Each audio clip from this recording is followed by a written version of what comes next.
Good afternoon, everybody, and thank you very much for joining our webinar for today. My name is Helen Potgieter. I'm the president of KISA. Today's topic is work ethics for clinical engineers, the engineering you don't see, but everybody depends on. Let's start. In healthcare, ethical failures don't just cost money, they can cost lives, trust, and also careers. Think about how much of your influence is invisible.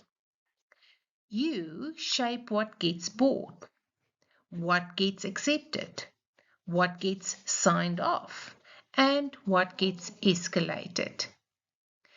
When something fails, that invisible work suddenly becomes very visible, usually to an audit team, an investigation, or a front page. So today we're protecting patients, resources, the institution that you work for, and also your professional reputation. That thing travels faster than your CV.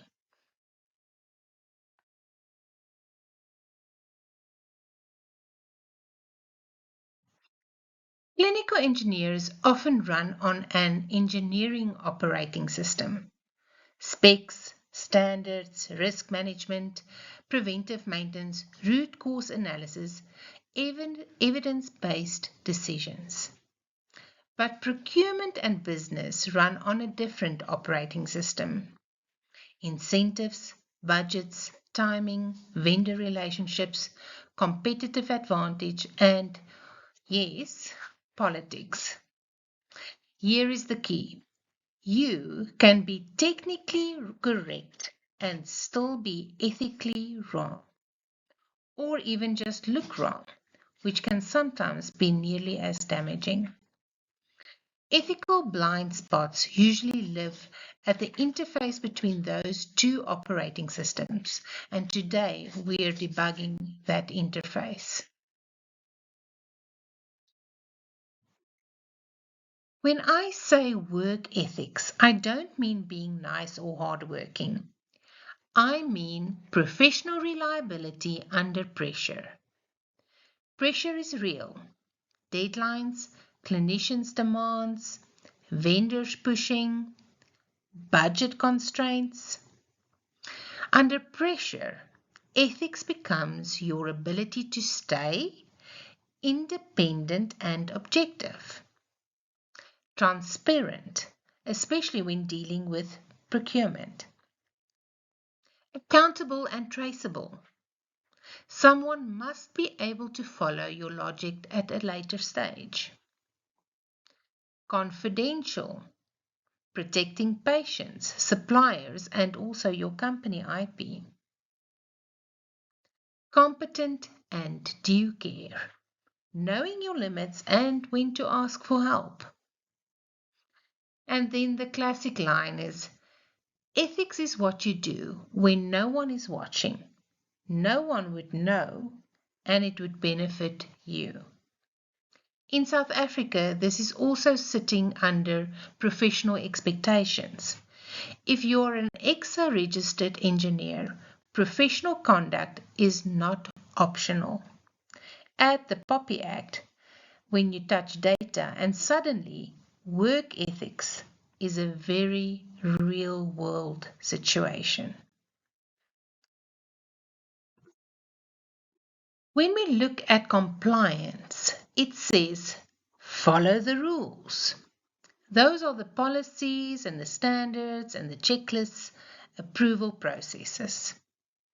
Ethics says do the right thing, especially when the rules are silent, unclear, or behind reality. Engineers love predictable rules. Ethics sometimes feel a little bit fuzzy. For example, maybe a gift hamper is allowed by your company policy, but is it appropriate while you're drafting a spec or scoring a tender? The rule of thumb should be if you need a long story to justify it, you probably shouldn't do it. Conflict of interest exists when your personal interests could influence or appear to influence your professional judgment. That appear to influence is critical, even if you're completely honest. Others can reasonably question a decision that you've made. Conflict of interest matters because it undermines objectivity and can invalidate procurement decisions even if no criminal wrongdoing occurred. The fix isn't never have relationships. The fix is disclose early, manage it, and recuse yourself when needed. Again, this links back to professional conduct expectations under the Engineering Profession Act and EXA rules. Let's break conflict of interest down into 3 buckets. Actual conflict is when you are directly conflicted. In other words, you're evaluating equipment from a company where your spouse works, or you get paid by or have a share in one of the vendors you are scoring. Then we have perceived conflict. You might be fair, but it looks dodgy. In other words, you socialize regularly with the vendor whose bid you are evaluating. And then potential conflict. Something is about to become a problem. In other words, you're in a process of negotiating future employment while evaluating suppliers, or maybe you are planning a side business serving the same clients. In engineering terms, conflict of interest could be like noise on a measurement line. You might still get the right reading, but you can't prove that the reading wasn't distorted in any way. Conflict of interest in our world often starts as a normal industry interaction. Vendor-sponsored conferences or education tied to future decisions. Writing specs that only one brand can meet without solid justification. Referral fees, rebates, thank you payments, accepting equipment you recommended after receiving benefits, evaluating competitors while working with shared stakeholders. We like checklists, so here is one that protects careers. Before you decide, ask yourself, would I be comfortable if this was published publicly? Would I defend this decision under oath? Would I advise my junior colleague to do the same? Would I be happy if I was the company owner and one of my employees did this? Or, if you are the owner, is this the legacy for which I want my company to be known? If you're doing something and you're already composing a defense email in your head while making the decision, you already know. But it is just a small little gift, and that is how it sometimes starts. Bribery isn't always cash in an envelope. It can be travel, dinners, consulting with no deliverables, discounts on personal purchases, or hospitality that buys access. In South Africa, we have the Prevention and Combating of Corruption Activities Act, which criminalizes corruption.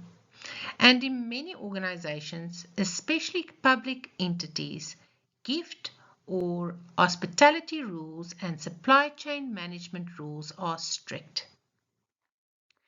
Different workplaces have different policies, but the safest pattern is disclose, then get written approval or decline. Or you can accept only under transparent mechanisms like donations to the organization, and then it needs to be recorded accurately. It is your responsibility to follow your organization's policy and speak to the compliance or the legal department when in doubt. Unfortunately, ignorance does not excuse you. Ethics become very concrete. Small biases can steer millions in spend and years of maintenance lock in. Clinical engineers often control the gate at the highest risk steps. Specs can quietly pick a winner. Evaluation scores can be nudged in a direction. Acceptance can be rushed or softened. In public finance environments, you also sit in the shadow of laws like the Public Finance Management Act and internal supply chain management frameworks. The control here is transparency, written justification, objective criteria, minutes of meetings, audit trails, and separation of duties. And please avoid off-record vendor coaching during tenders. If it can't be said in a meeting with minutes, it probably should not be said. Why clinical engineers get targeted? This is about identity. You are the safety and value guardians. You translate sales claims into technical reality.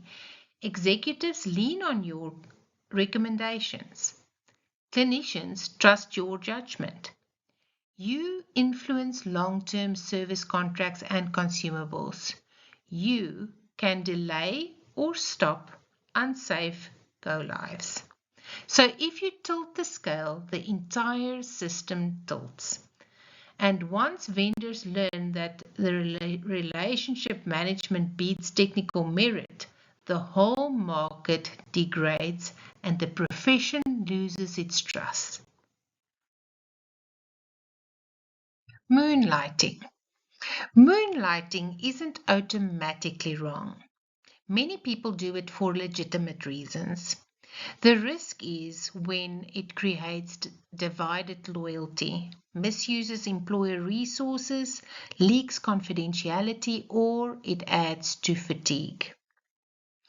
Examples that we see are after hours consulting for vendors or competitors, using what you've learned at work outside of the company of employment, paid training or speaking for suppliers, and side businesses selling or doing repairs.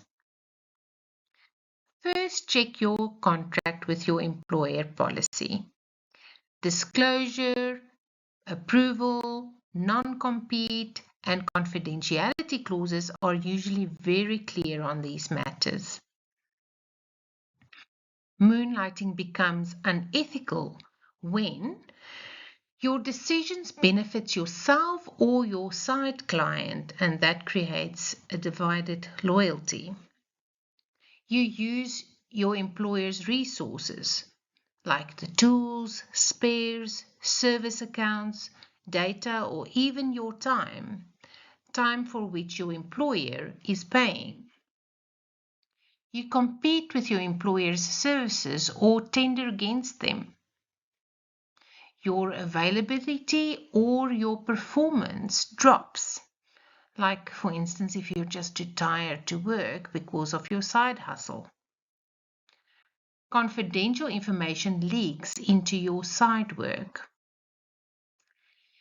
Even if you're doing something legal, it can still be unethical, and that can be career limiting. Clinical engineering decisions can be safety critical. Fatigue increases error probability, so ethics also includes capacity management. More fatigue could cause more shortcuts, could cause more risk. Practical boundaries that you can set are don't sign off on what you didn't verify. Don't accept just this once to meet a deadline.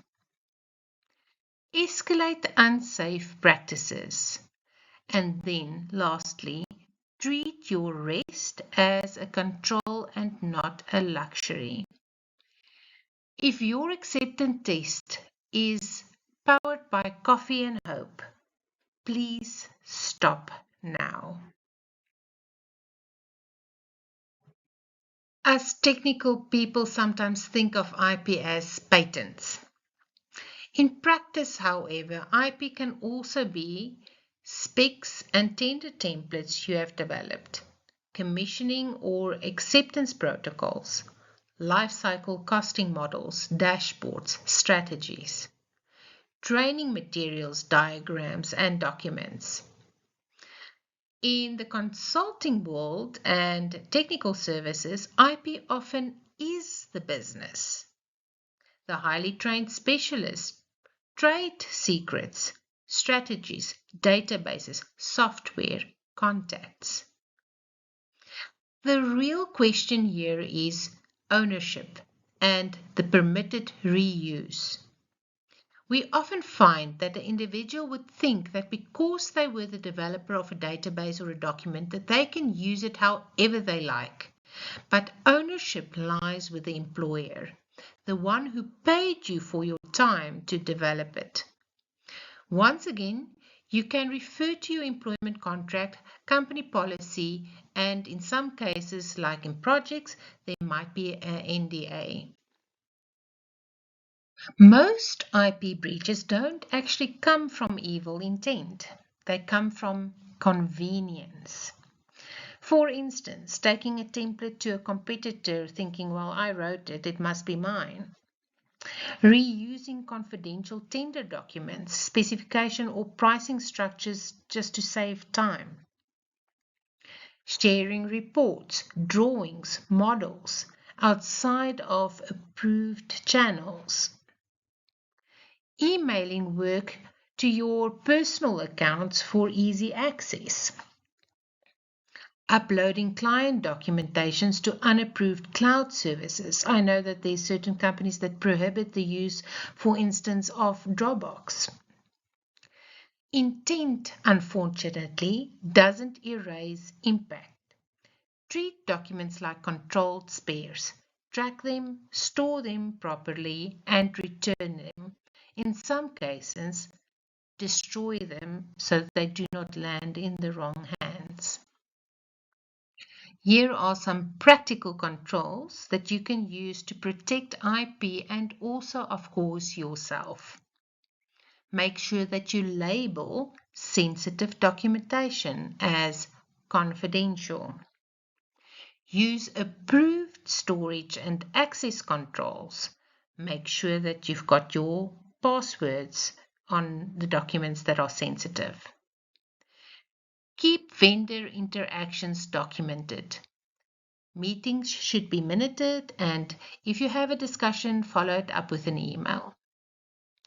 Avoid personal email, USB or cloud that you use as a workspace.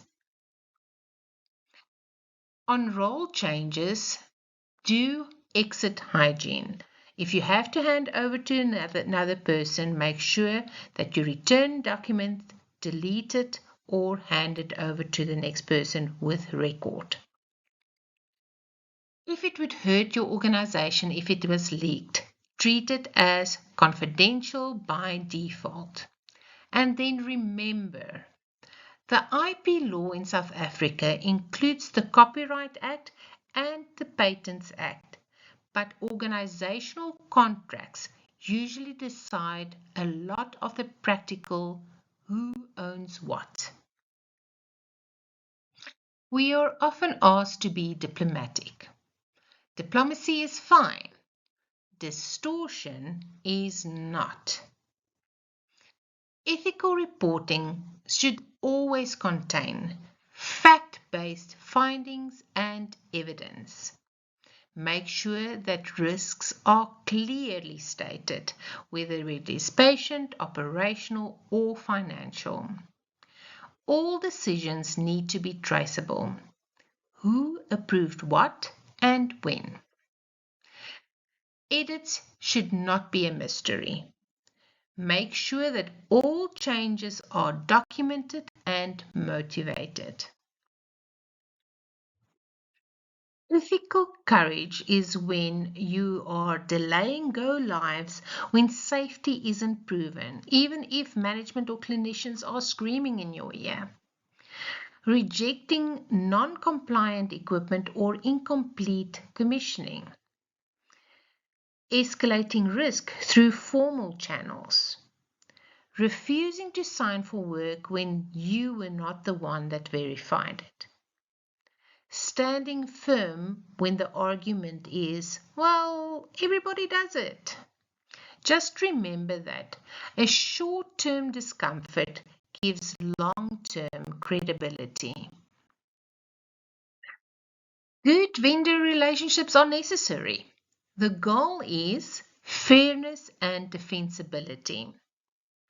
If we look at healthy relationships, they should look like transparent meetings, equal access to information, written questions and answers, technical discussions, clear boundaries during tenders. Risky relationships may be exclusive access, off-record coaching, informal side deals, selective disclosure, hospitality that buys access. One of the most subtle ethical failures is writing a spec that quietly selects a brand.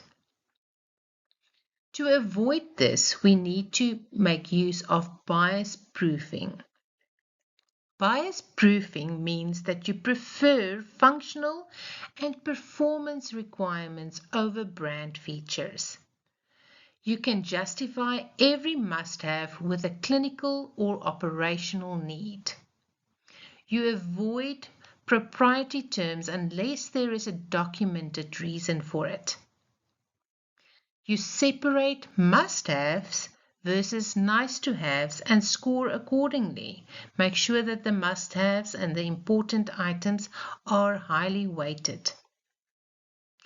Get multidisciplinary input. If only one supplier can comply to your spec, your file of supporting documents must clearly explain why that monopoly is clinically necessary. Here we have the South African Legal and Professional Framework Map. The laws and regulations when we consider work ethics. But legal requirements interact with your employer's policies and procurement rules. Always follow internal supply chain management and compliance processes. So let's ground this in reality. We don't have unlimited resources.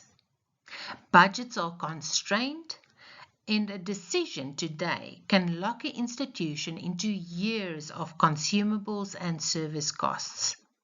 Perceived unfairness destroys trust fast, internally and publicly.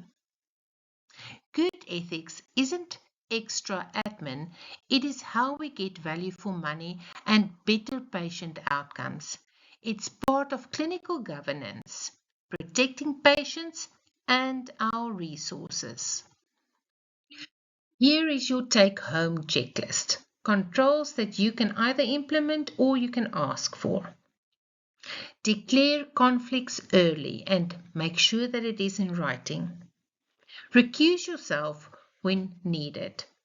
Make sure that the moment you identify a conflict of interest or a perceived conflict of interest, that you do not make yourself available for that process. Keep written records and minutes. Use transparent scoring criteria. And then separate roles. If you are the advisor, do not get involved in procurement.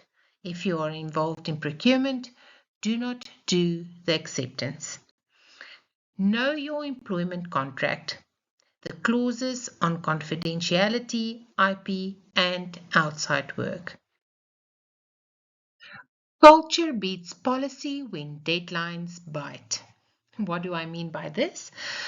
Well, when the pressure is on, people tend to fall back on their culture and the policies and procedures are then out the door. How do we prevent this? By building an ethical culture. And we can do this by mentoring our juniors on boundaries. If we do not teach the younger generation about ethics in the workplace, they may follow the media or worse, our politicians.